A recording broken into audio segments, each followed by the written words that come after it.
Grimberg Charles, 6 ans. Grimberg Ida, 12 ans. Grimberg Yvette, 9 ans. Au moins quelques Romain années. David. C'est vrai qu'on fait tous les ans une commémoration, mais voilà, on fait une commémoration, on essaye de dire aux gens que ceux qui ont disparu n'ont pas disparu pour nous, qu'ils existent toujours. Tant qu'on parlera d'eux, ils n'auront pas disparu. Tant qu'on dira leur nom, tant qu'on dira leur âge, tant qu'on dira qui ils étaient. Mais si tu veux, est-ce que chaque fois qu'on lit le nom d'un enfant, qu'on dit son nom, son âge, d'où il vient, d'où il est parti, est-ce que les gens peuvent s'imaginer que cet enfant, cet unique enfant qu'on nomme, qu'il avait des parents, qu'il avait une maison, qu'il avait des jouets, qu'il existait, tout simplement, qu'il existait. Parce qu'on lit des noms comme une litanie, beaucoup trop vite, beaucoup trop mal, pas assez. Voilà. Qu'est-ce qu'on peut faire de plus? Qu'est-ce qu'on peut faire? Il y a des crimes en effet qui sont si terribles et monstrueux que personne ne veut savoir. Yom HaShoah que nous commémorons aujourd'hui en est un exemple. Il faut que nous sachions, il faut que nous transmettions aux jeunes générations et il faut que chacun soit vigilant. Primo Levi encore disait: nous ne pouvons comprendre la Shoah, mais nous devons comprendre d'où elle est issue et surtout toujours nous tenir sur nos gardes. Ce combat contre l'oubli et le négationnisme, contre l'indifférence n'est jamais achevé. C'est notre devoir immuable aujourd'hui. Ce sera le défi des jeunes générations demain de le poursuivre. Ce sera à nos jeunes de porter la flamme, de témoigner, de transmettre la mémoire de ce massacre et surtout de défendre sans relâche les valeurs d'humanisme et de tolérance et l'obligation de vigilance. Prière du Kaddish à la mémoire des victimes de la Shoah. Yitgadal ve'yitkadash shemeh Rabba ve'alma divera chirute ve'yamlich malchute ve'yatzmach purkane v'ikarev meshiche ve'chayechon uvyomechon uvchaye dechol bet Yisrael ba'agala uvizman kariv ve'imru amen. Yehe shemeh Rabba mevarach le'alam le'alme almaya yitbarach ve'ishtabach ve'itpa'ar ve'itchomam ve'itnase Veitadar, Veitale, Veitalal, Sheme de Kucha, Berichu. Leela Minkol Birchata, Shirata, Tishbechata, Benechamata, Daamiran, Bealma, Veimru, Amen. Yehe Shelama, Rabba Min Shemaya, Chayim Vesava, Vishua, Benechama, Veshizava, Pourfua, Ugula, Uslecha, Vechapara, Verevar, Veatzala, Lanu, Lochol, Amo, Yisrael, Veimru, Amen. עושה שלום ממרומיו, הוא ורחמיו יעשה שלום עלינו ועל כל עמו ישראל ואמרו אמן. מלא רחמים שוכן במרומים המצא מנוחה נכונה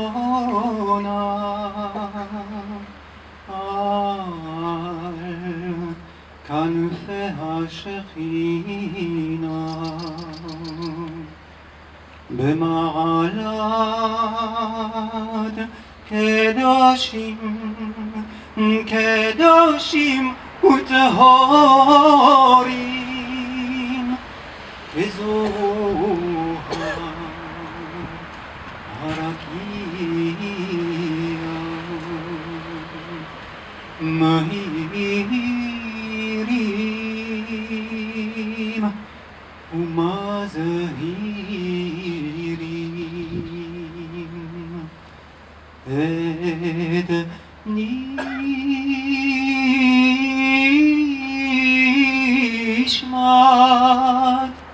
אחינו בני ישראל כשנפלו ושנהרגו ושנשרפו באש באושוויץ, טרבלינקה, בירקנאו, מיידנק, דשו, סוביבור, ברגן בלזן, כשהלכו לעולמם בעבור שאנו נודרים צדקה ברק הזכרת נשמתם בגן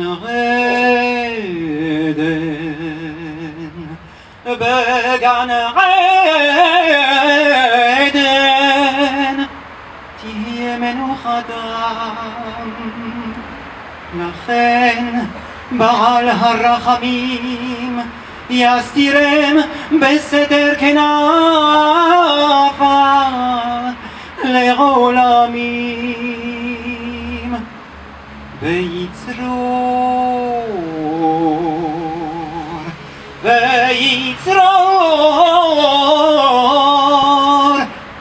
בצרור החיים את נשמתם אדוני הוא נחלתם וינוח על משכבם בשלום ונאמר אמן.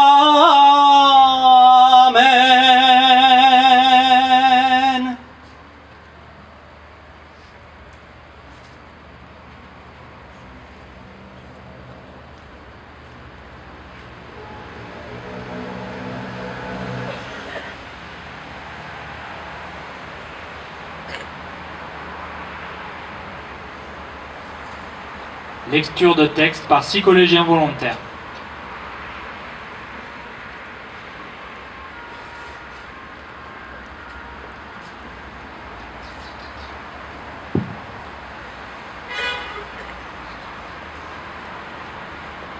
Caché derrière les feuilles de peuplier, il ne cesse de sculpter des mots d'angle, après avoir quitté les cimetières sans tomber.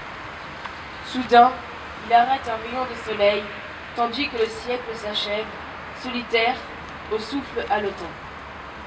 Dans la rouge argile de la terre en exil, il trouve l'épine brûlante de la terre natale, les larmes tissées en voile pour l'éternité. Là où le temps se dérobe au temps, l'abandon de la mort à la mort adoucit la peine l'instant d'un éclair. Un chant surgit des rivages des Dniepr. C'est alors qu'il jette dans l'encre le souvenir d'une goutte de sang des innocents. Il se dresse seul dans la forêt, des pins et des cyprès, dans le lieu du non-repentir, criant des mots sortis du fond des âmes.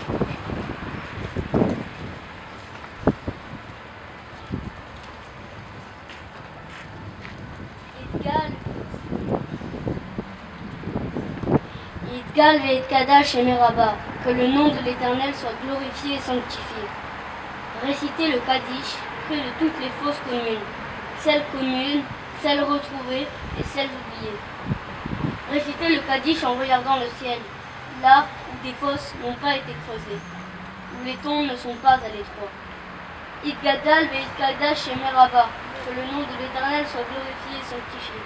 N'oublions pas que dans l'Europe, terre de civilisation, dans la 5e décennie du XXe siècle, les hommes ont identifié Auschwitz.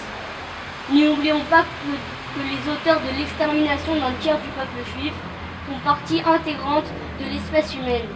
N'oublions pas l'unicité juive du désastre. N'oublions pas l'unicité du désastre du génocide juif, de la Shoah. N'oublions pas que le silence est impardonnable. N'oublions pas Zachor, souviens-toi.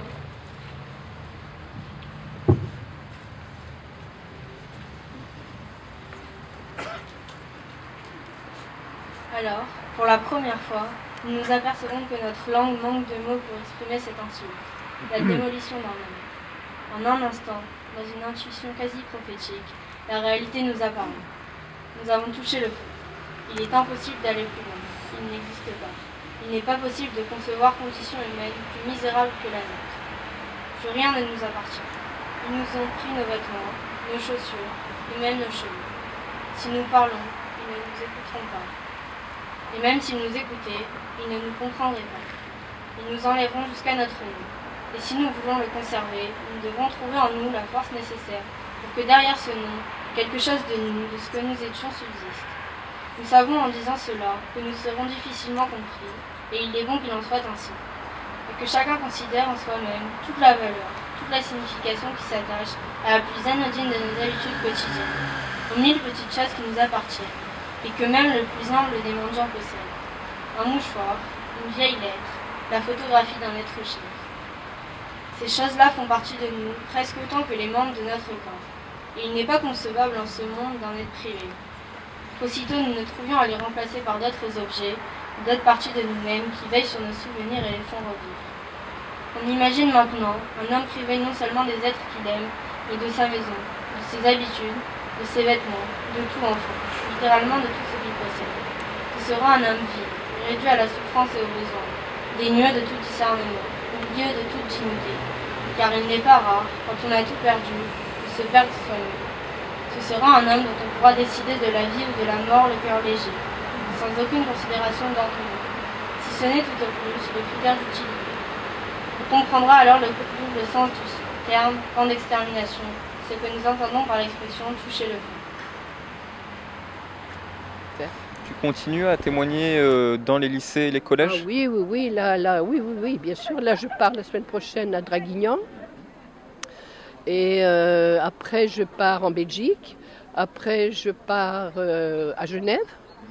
Et je continue tant que je pourrai.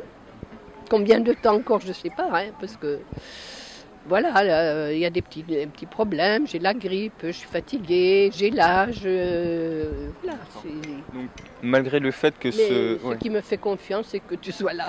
C'est gentil. Mais malgré le fait que ce message soit entendu par une minorité de personnes, ça ne remet pas en question ton témoignage, ton envie. Même s'il y a 10 personnes, c'est bon, hein. Ah oui, oui. Et ce que je veux dire surtout, c'est que, bon, là j'ai des classes quand même beaucoup dans les facultés. La semaine dernière, je suis allée dans un EHPAD, dans une maison de retraite de religieuses. D'accord. Donc tu vois que... Donc il n'y a pas d'âge pour transmettre. Et il n'y a pas d'âge, et puis pour entendre en tous les cas, hein, pour entendre le message. Elles m'ont invitée, je suis allée, il n'y a pas de souci. Je suis allée, là, la semaine d'avant, je suis allée à La Mosson, où ils ont préparé le concours. D'ailleurs, les élèves, ils ont fait une BD extraordinaire, que des enfants musulmans, 15 enfants, 15 jeunes musulmans. Ils ont fait un boulot, d'ailleurs, ils vont être pris, mais j'en suis sûre. Hein. Donc, j'ai été invitée, je suis allée, ils ont fait un petit film, ils ont été super sympas, à La Mosson. Donc, c'est pas pour te dire que je vais chez les Maghrébins, chez les Arabes, mais je vais partout où la parole peut passer. Et si tu veux, dans un groupe, dans une classe où il y a 150 élèves, 50 élèves, 30 élèves, mais s'il y en a 3 qui sortent et qui disent « on a compris quelque chose », j'ai gagné ma journée. En effet, le concours national de la résistance et de la déportation, cette année, porte sur la déportation. Et, non, sur la découverte des camps d'extermination et sur le retour à la vie civile, quoi. Mais comment on peut revenir à la vie? Donc, je suppose que tu es juge. Je suppose que tu es juge pour... Oui, j'ai fait la correction et le jury. Et donc là, je pense que c'est le 13 mai qu'il y aura la remise des prix. Et puis après, le voyage qu'on offre, comme tu sais, aux lauréats, bon, ce ne sera pas très intéressant pour les élèves, mais bon, on va varier. On va au camp du Struthof. D'accord. Tu connais le camp du Struthof? Oui, ça fera la 3e fois que j'y vais. Donc, bon, ben, les élèves, par exemple, les élèves et même quelques professeurs, ils ne savent pas que le camp du Struthof, il y avait une chambre à gaz, par exemple. C'est le seul camp en France où il y avait une chambre à gaz. On t'a vu très ému lorsque le Rabbi Benamou et le représentant du consistoire a pris la parole. Le Rachamim, je ne peux pas supporter. Je ne peux pas supporter. Les images passent, elles passent. C'est très très dur. Ouais, c'est très dur. Pour terminer, tu voudrais rajouter une phrase, un mot qui te semble important aujourd'hui? Oui, important, c'est que tu sois là. Quand je ne serai plus là, Parce que les années passent et voilà, chaque fois qu'on parle, on dit ah ben les témoins disparaissent. Et c'est vrai qu'un jour je vais disparaître, donc je compte sur vous pour être le témoin du témoin, c'est-à-dire mon témoin. Et on sera là. Et on sera là. Merci. Je compte sur toi. Avec plaisir. En cette journée de Yom HaShoah, en direct du mémorial des déportés, c'était Joss pour Montpellier New Day. Très bonne soirée.